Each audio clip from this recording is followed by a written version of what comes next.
समुद्री सीप का मूल्य। एक 6 वर्षीय लड़का अपनी 4 वर्षीय बहन के साथ बाजार में था। अचानक उसे एहसास हुआ कि उसकी बहन पीछे रह गई है।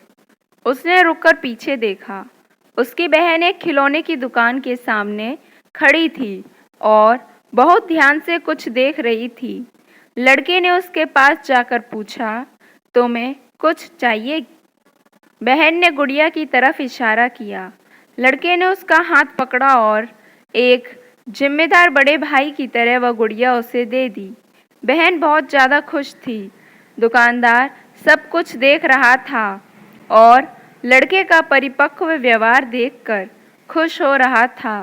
लड़का दुकानदार के पास आया और बोला, इस गुड़िया की क्या कीमत है महाशय? दुकानदार शांत स्वभाव का व्यक्ति था और उसने जीवन में कठिनाइयों का अनुभव किया था, इसलिए उसने बहुत ही प्रेम से लड़के से पूछा, यह बताओ तुम क्या दे सकते हो?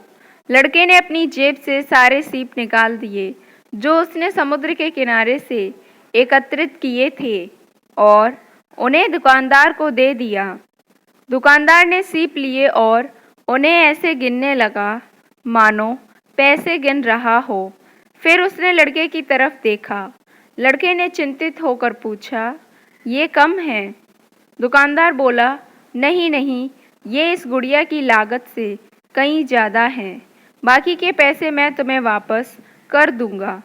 ऐसा कहकर उसने अपने पास केवल 4 सीप रखे और बाकी के सीप लड़के को वापस कर दिए। लड़के ने खुशी से वह सीप अपनी जेब में रखे और अपनी बहन के साथ चला गया। उस दुकान के एक कर्मचारी को यह सब देखकर बहुत आश्चर्य हुआ। उसने अपने मालिक से पूछा, मालिक, आपने इतनी कीमती गुड़िया केवल 4 सीप में दे दी। दुकानदार मुस्कुराते हुए बोला, हमारे लिए यह केवल 4 सीप हैं, लेकिन उस लड़के के लिए यह सीप बहुत कीमती हैं।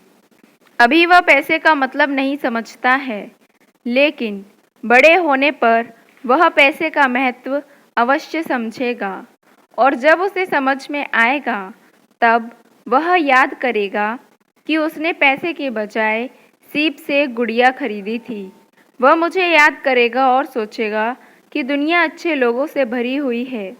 उसमें सकारात्मक सोच विकसित होगी। कहानी की सीख।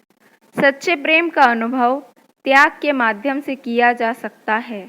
दयामय और प्रेममय लोगों को उनके अच्छे कर्मों के लिए याद रखा जाता है। हमें सदैव अच्छा काम करना चाहिए और अपने जीवन काल में अधिक से अधिक लोगों की सहायता करनी चाहिए।